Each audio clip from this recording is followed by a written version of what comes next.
Berdoa merupakan jalan kita mendekat kepada Sang Pencipta. Bersungguh-sungguh meminta, melebur, bersimpuh di hadapannya.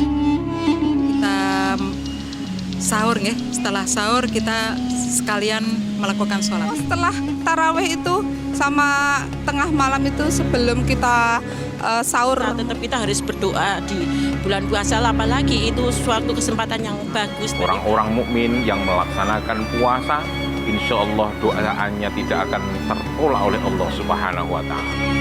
Dengan keyakinan yang tulus, setiap doa selalu ada jawabannya. Assalamualaikum warahmatullahi wabarakatuh. A'udzubillahi minasyaitonirrajim. Bismillahirrahmanirrahim. Alhamdulillahillazi arsala rasulahu bil huda wa dinil haq liyudhhirahu 'ala dini kullih wa kafa billahi syahida. Shadaqallahul azim. Pertama-tama marilah kita panjatkan puji syukur kehadirat Allah Subhanahu wa taala yang mana sampai dengan saat ini kita masih diberikan nikmat kesehatan, nikmat kekuatan dan kesempatan sehingga kita semua bisa berada di tempat ini dalam keadaan sehat walafiat tanpa kekurangan suatu apapun. Pada kesempatan kali ini konsep yang mau saya sampaikan yaitu ikhtiar, berdoa, dan tawakal. Sesuai dengan firman Allah pada surat Ar-Ra'd ayat 11 yang berbunyi, A'udzubillahi minasyaitonirrajim, Bismillahirrahmanirrahim. Lahu mu'aqibatum min baini yadayhi wa min khalfihi yahfazunahu min amrillah. Innallaha la yughayyiru ma biqaumin hatta yughayyiru ma bi anfusihim. Wa idza aradallahu biqaumin su'an fala maraddalah wa ma lahum min dunihi miwal. Yang artinya kurang lebih demikian. Bagi manusia ada malaikat-malaikat yang selalu mengikutinya bergiliran di muka dan di belakangnya. Mereka menjaganya atas perintah Allah. Sesungguhnya Allah tidak merubah keadaan sesuatu kaum sehingga mereka merubah keadaan yang ada pada diri mereka sendiri. Dan apabila Allah menghendaki keburukan terhadap sesuatu kaum, maka tak ada yang dapat menolaknya, dan sekali-kali tak ada pelindung bagi mereka selain Dia. Para pemirsa Magelang TV yang dimuliakan Allah, sedikit saya jabarkan mengenai firman Allah di atas bahwasannya doa itu diharapkan menyadarkan manusia untuk selalu mengingat Allah sebagai tempat meminta ampunan dan pertolongan. Doa itu lahir dari sebuah pemahaman, lahir dari sebuah kondisi makna. Allah jadikan manusia itu lemah, lapar, memiliki macam kelemahan untuk menjadi medan ujian bagi kehidupan manusia. Allah sendiri berfirman, Ud'auni ila astajib lakum. Berdoalah kepadaku niscaya nanti akan aku beri. Itu kata Allah.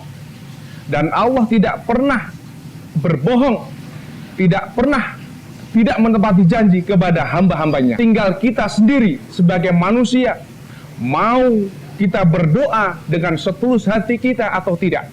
Itu tergantung dari kita sendiri. Doa itu merupakan penjabaran tauhid dalam manusia.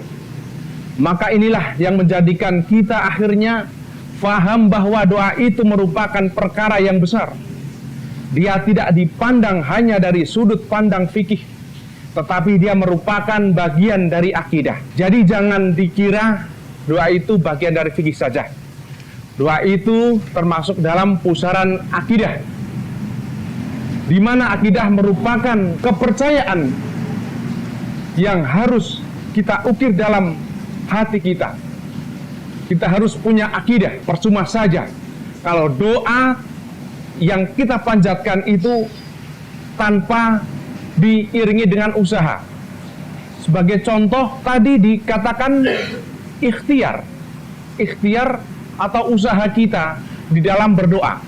Sebagai contoh, kita sebagai anak sekolah, kita mau meminta nilai yang bagus, kita berdoa betul kepada Allah, tetapi tidak diiringi dengan ikhtiar atau usaha maka bukan tidak mungkin doa itu akan dikabulkan.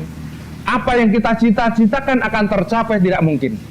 Bahwasanya doa harus diiringi dengan ikhtiar atau usaha yang lahir yang harus kita lakukan. Sebagai anak sekolah tadi, kita harus berusaha membaca, belajar, supaya apa yang kita doa kepada Allah, kita yang minta kepada Allah, dikabulkan oleh Allah Subhanahu wa Ta'ala. Hal pertama yang harus kita lakukan yaitu adalah kita harus memohon ampun kepada Allah. Ini sebagai wujud dari rasa penyesalan kita yang belum mampu menjadi hamba-hambanya yang terbaik.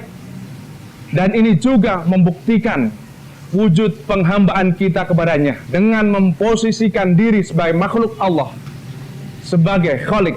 Bersyukurlah kepada Allah, bersyukur atas segala nikmat yang telah kita peroleh darinya, baik itu dari kesehatan, dari kemampuan menjalani kehidupan. Ini merupakan wujud terima kasih kita kepada Sang Khalik atas kemurahan yang telah Dia berikan kepada kita semua. Jangan kita memaksa.